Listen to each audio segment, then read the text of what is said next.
So it was for Kane, who bit me right here. But it was a black lab. My friend Rob Busquez, his dog bit me right there on accident. Well, the dog was a little wild. He died. His name was Kane, but he didn't look like that. He looked kind of mean, and he bit Dana on the butt too. Dana's the lead lady at Stage West, because Rob's our playwright, or he's one of the playwrights. I try to write some plays and stuff, but that's where it comes from. I'm just kind of looking. I'm actually gonna do like a delivery.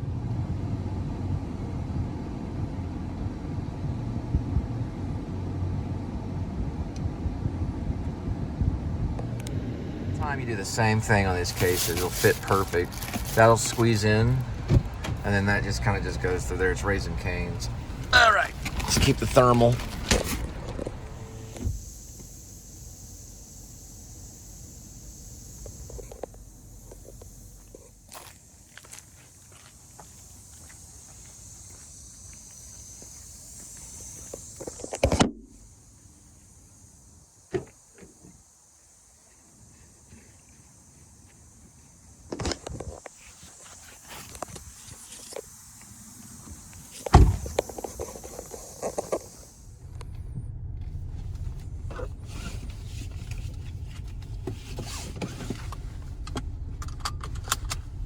All right, Whataburger. All right, we're headed to Whataburger. It's Whataburger, and it's going to be a little over that. I cut in a little late.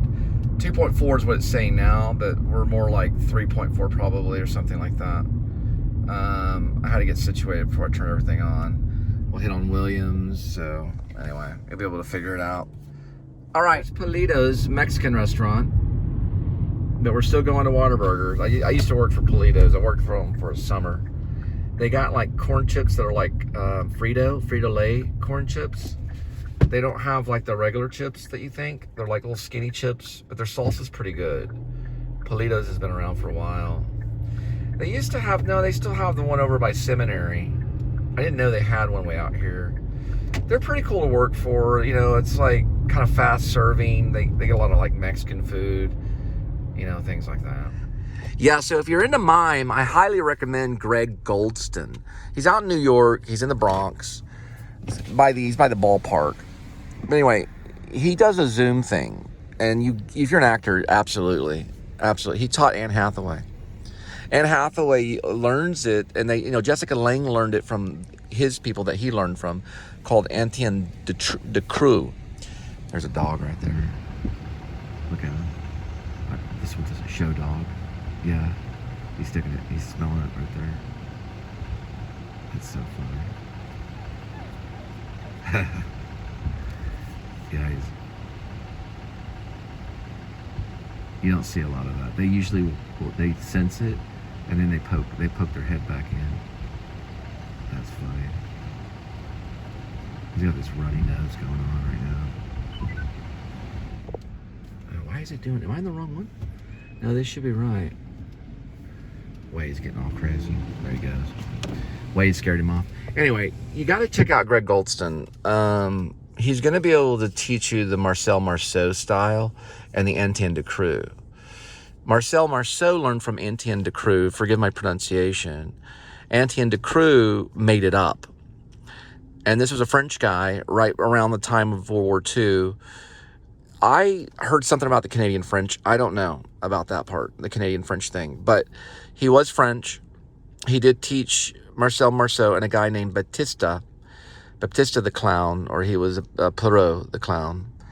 And they learned together. And Perrault went off and made a movie called Children of Paradise. Baptiste, he did Children of Paradise, the movie. It's a masterpiece. Marcel Marceau went off and created characters based on Charlie Chaplin. And his character was Beep. Sometimes they say Bip. They'll say Bip or they'll say Beep. So I did an intensive class in Ohio, in Gambier, at Kenyon College for, I guess, a month in the summer. And it was tough, like 1,000 sit-ups a day. Well, as many as we could do. I did sit-ups on my own. So I'd go back to my little room and do sit-ups and just to get in much shape as I could. And then I ate a lot of tomato soup and beans. So I was on like a weight loss thing. I think I got there at 180 and I didn't feel right at 180. And then I got down to 170 throughout the course and left probably at 160. I got back to Texas at 157 and I was really light. And then I got to do 2 mime shows in Texas.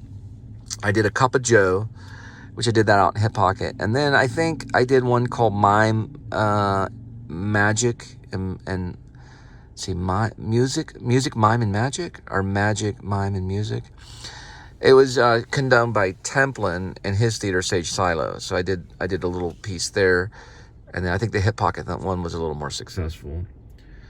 But you want to do it. Jessica Lange studied it because she was a big model. Anne Hathaway probably would because she does a lot of modeling, and it helps them with positioning and turning towards the camera and knowing how the body reads to the camera and how they can move, you know, and figure out their movements that will express how they feel. So it's more earnest movements, they're more exaggerated in times, and it's beautiful to look at. That's Anne Hathaway, if you ever know who she is. She's a little chick that did something called Les Mis and a bunch of other stuff. She's probably one of the most famous movie stars that we have. Oh, and he knows Jesse Eisenberg's people. Welcome to Whataburger. My name is Edmund. Are you aware of today? It's a pickup delivery. We'll be leaving Whataburger after we get the order, and that destination is 1.8 miles away. It'll be 5 minutes. Arrival time 6:49 p.m.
Hi.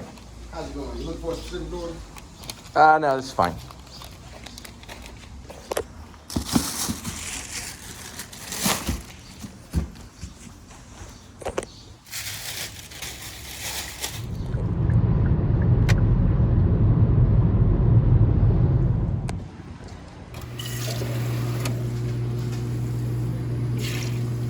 In there says they don't take Apple Cash, but they take Apple Pay.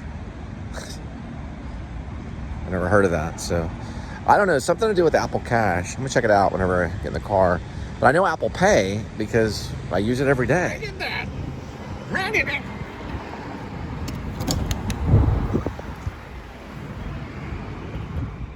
So if you're gonna get on Rick Beato, F sharp, C sharp, sus chord, F sharp, sus chord, all that stuff. I watch it. I don't know what's going on, but I watch it. I'm like, okay, surprise.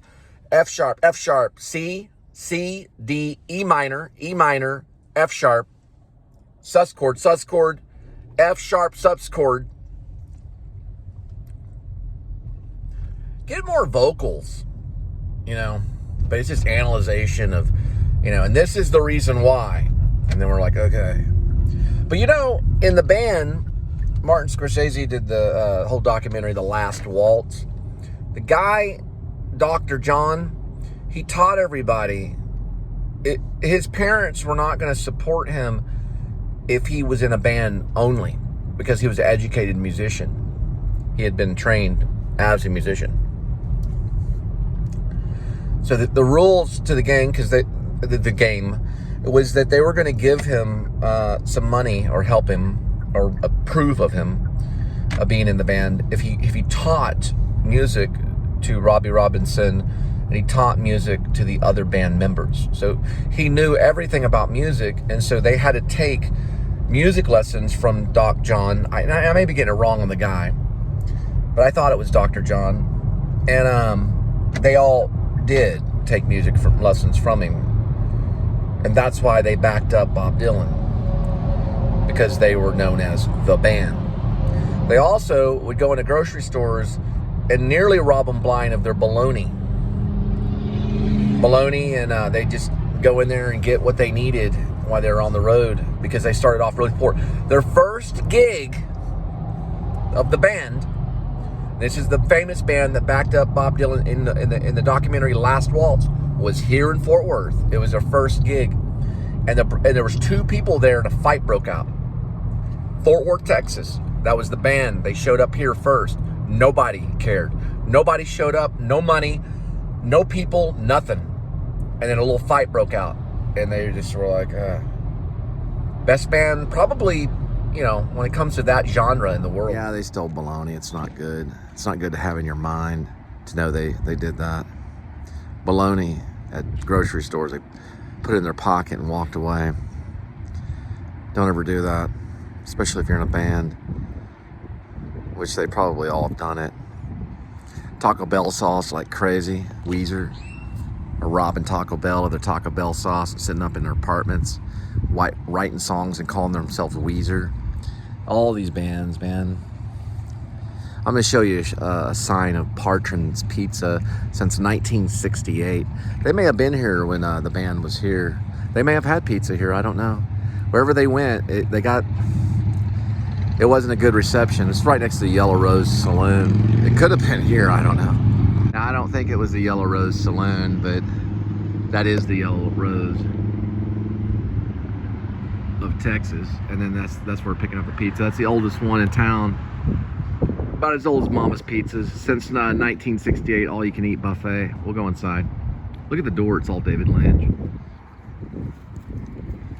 Sorry about that, Lynch. I just have to say it. If David Lynch did a Western, which please do before you die, Lynch.